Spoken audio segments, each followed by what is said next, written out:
Mr. Pisk, thanks very much for your time, sir. It's a pleasure having you here on NDTV. Thanks very much.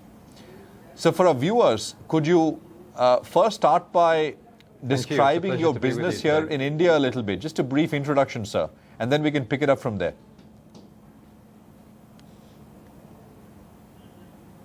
Well, we've got a very broad-based business here in India, as you suggested. So we're active in breeding for seeds, for vegetable seed, as well as for corn and rice seed. And we have a very well-established crop protection chemical business as well, providing fungicides, insecticides and herbicides across different crops, helping farmers to be able to control the diseases and the pests that otherwise would deprive them of yield and good quality produce. We also do a number of manufacturing activities in India, both for the domestic market as well as for export. How's the environment shaping up here in India? For your business, there's been a bit more regulation as far as seeds goes recently here in India, which I'll get to in a bit.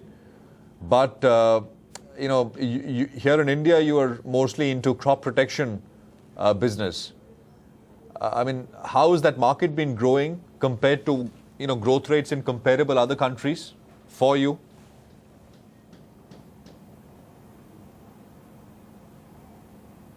Well, it's been growing very nicely in the last couple of years. Of course, so much of the agricultural market here in India is dependent upon the quality of the monsoon. And the last few years, we've all suffered as a result of a poor monsoon. Of course, we hope for much better rains this year. But Syngenta has benefited from a number of new product introductions that we've made, both in our seeds portfolio, but also in our crop protection chemicals. So those new product introductions have certainly helped us to grow our business. So we've achieved something like 10% compound annual growth rate in a market that hasn't been growing very much because of the poor quality monsoons that we've had. Fair enough. Fair enough. On the seed side, sir, we've had some new regulation which has been introduced by the government. Some of the foreign companies which provide these technologies have been unhappy, whereas some of the local companies stand to benefit.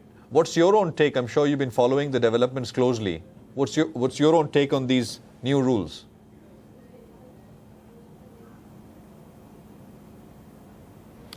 Well, the first thing I would say is that what we all want to see in India is farmers having access to new technologies that will help them to improve their productivity and also their profitability, and to do it in a way that is sustainable for the environment.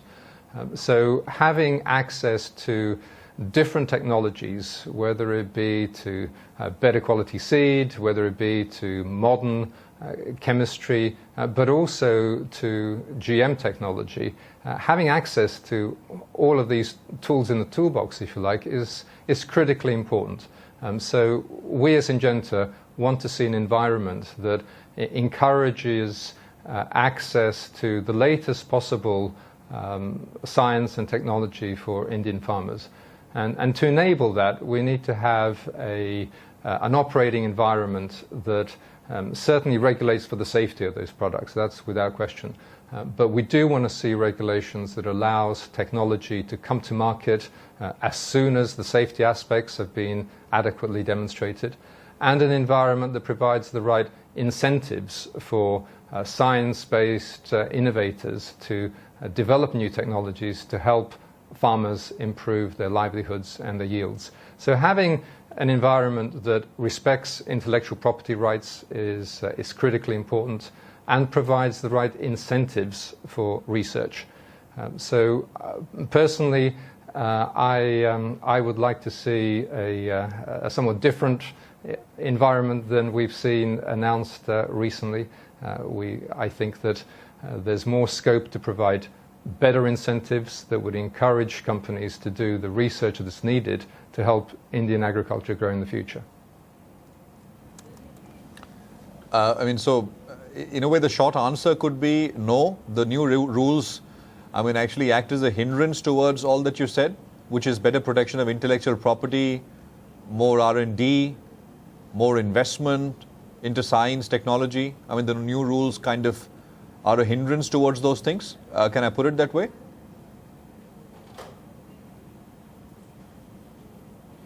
Well, I think there's certainly a risk, and obviously this is new legislation which we need to fully understand. But certainly my reading of the legislation is that it will hinder the introduction of the latest and best new technologies for Indian agriculture.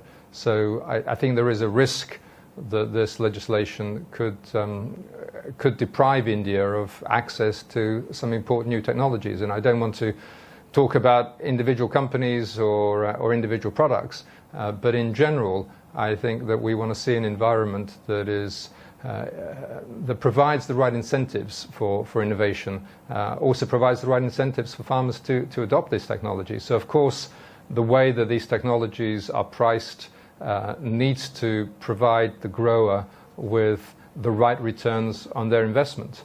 And of course, there has to be a regulatory framework that ensures the safety of those products. Those things are absolutely appropriate. But at the same time, there does need to be a predictable system for rewarding innovation that recognizes the investments that science-based companies make in bringing this innovation to market. I'm not trying to ask you about specific companies or specific opportunities, but without naming names, if the new rules lead to, a large, one of your competitors, say, pulling out of the market or, stopping some of the arrangements that it has with local companies here in India, would that open up space for you? Or, what I can learn from your answer is that even for you, it just won't work. The new rules which cap the royalty at a certain percentage of the selling price, which is lower than the previous arrangement, it wouldn't work for even Syngenta. So it doesn't open up any room.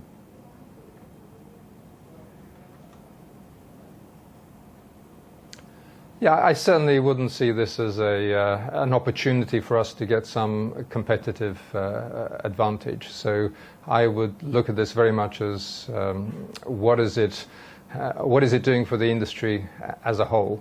And again, for my company, I think having limitations on the way that we can introduce products, the way that we position the price of that technology, we consider it critically important for us to have that flexibility and that opportunity to protect the investment that we've made in research and development. So I would not see this as being something that we could take advantage of.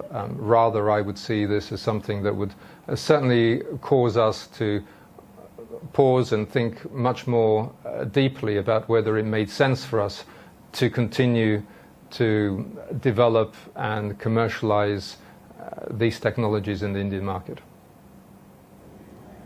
Right. So you're saying that these rules in force would force you to reconsider your plans as far as introduction of new seed technologies go. Well, today, right? Yes, I mean, just to make sure that your viewers understand our activities at the moment, we in Syngenta do not have any commercial GM products on the market in India today. We have a very large portfolio of GM technologies which we've commercialized in other parts of the world, in North America, Latin America, other parts of Asia.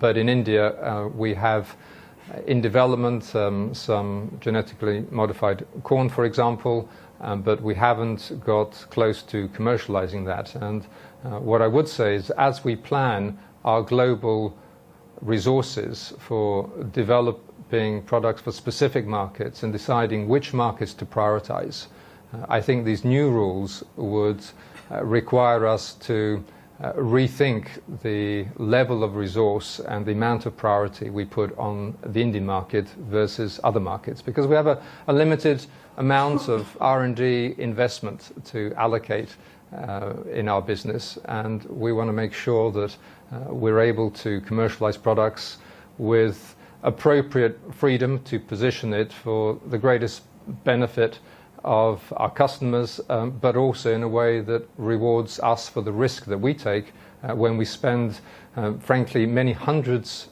of millions of dollars for researching into, inventing and developing these GM technologies.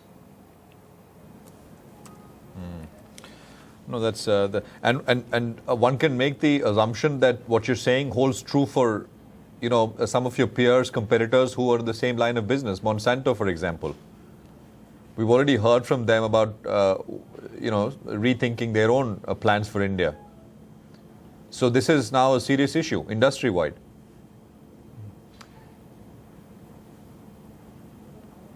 Well, I think it, again, I don't want to speak for other companies, but it will be a serious matter for the industry as a whole.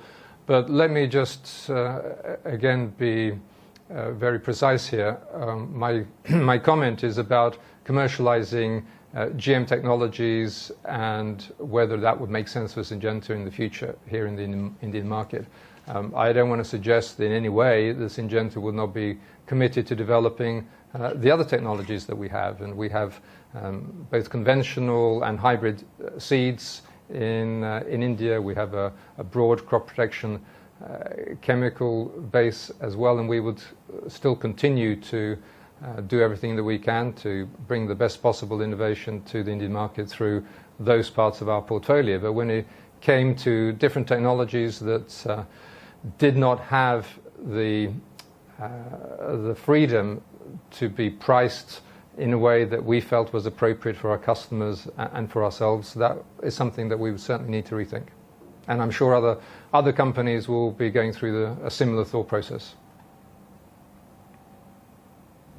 Okay, let's just step back a little bit, and I just want your thoughts on what this government has said. It said that it aims to double farm incomes over a period of time. Hybrid, genetically modified seeds, of course, is just one aspect, one angle to the whole problem, right? Of what the government wants to do. I just want your thoughts on the matter. Is it possible, and what needs to be done to get there?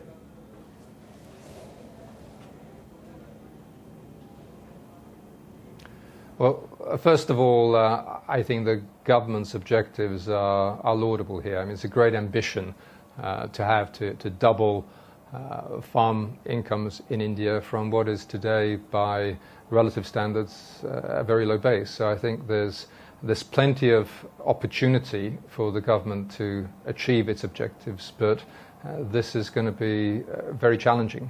There are many difficulties facing Indian agriculture. The quality of infrastructure, access to reliable irrigation, the knowledge in agricultural communities, access to different technologies that we've just talked about. So, as well as access to markets and the right information the growers need to have to be able to market their crops.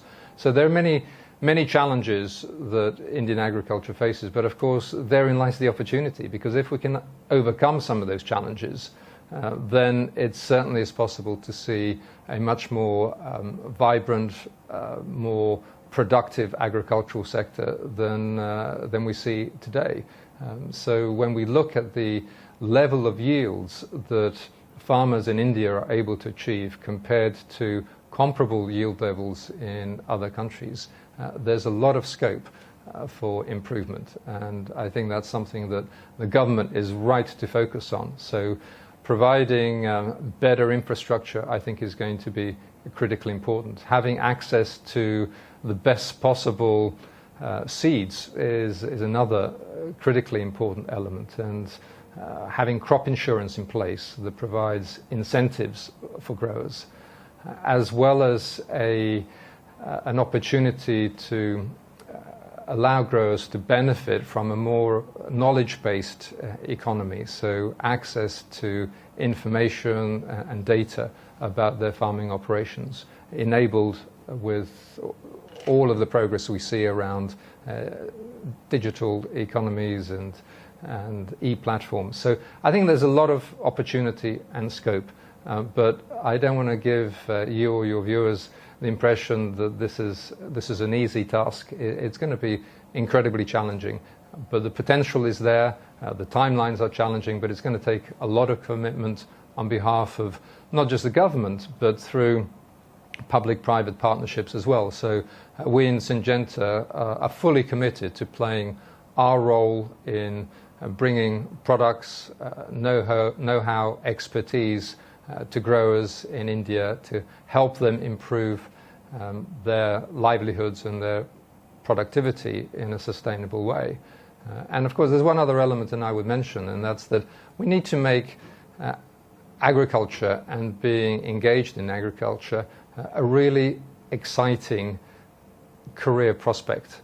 I think for too long, agriculture is something that is done out of a sense of tradition and frankly because other options were not available. Now with the growth that we see in India, there are many, many new opportunities for rural workers other than agriculture, and that creates a need for us to make agriculture a really exciting choice of career, and that means making it less like hard work, making it more profitable, making it something that represents an exciting future for individuals to choose rather than something that they do frankly because of a limitation of options. So there's a lot that can be achieved. I personally am extremely excited about the prospects for Indian agriculture and the new framework that this government has put in place. Got that. So just one last area that I want your thoughts on. From Syngenta's perspective, you said that you are fully committed to India, to bringing latest technologies, new products, innovations, etc. But you also said on the seed side, you will remain cautious. So one should assume that your business primarily in India in the foreseeable future will be outside of the seeds business. It will be crop protection mainly. Most of the new products that you will get into the country will be from that area? No, I think my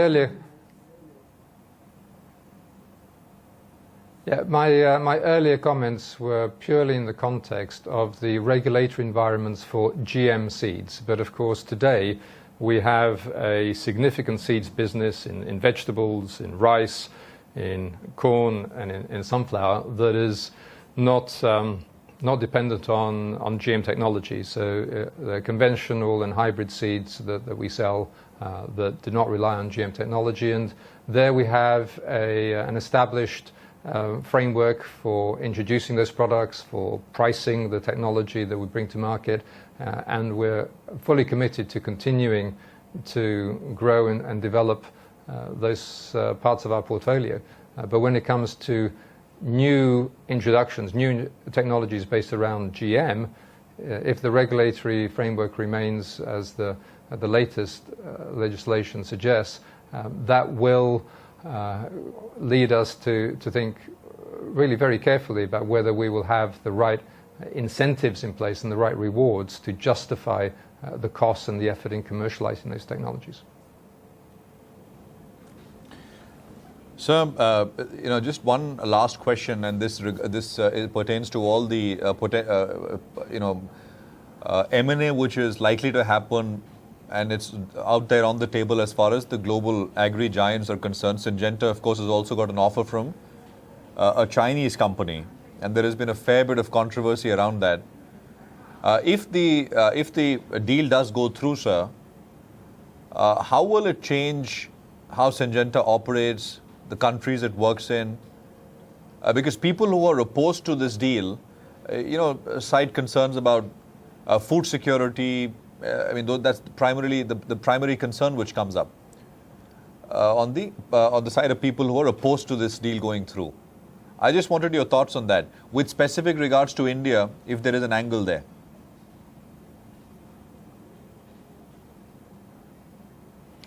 Well, certainly, I believe that the offer that we have from Chem China today to acquire Syngenta is actually an offer that will help to preserve the level of R&D investment that Syngenta makes. So under this transaction, Syngenta will remain Syngenta. We will not be combined with other industry players, which would lead to an overall consolidation of R&D activities and innovation. The proposed transaction would preserve choice for our customers. So we regard it as an extremely positive development. When we look at what's happening within our industry today, you're right to point out that there's a lot of consolidation. So we see a number of our large competitors proposing mergers that would inevitably result in a scaling back of investment in research and development, as well as more limited choice for customers. So our transaction with ChemChina would not involve that, would preserve choice, would preserve the amount of money that we spend in R&D. So we believe that it will be in the best interest of all of our stakeholders, our customers, our employees, as well as indeed our current shareholders. So it's a pleasure speaking with you. Thanks very much for joining us this morning on NDTV, and good luck to you and to Syngenta family. Thank you very much for being here, sir. Thank you.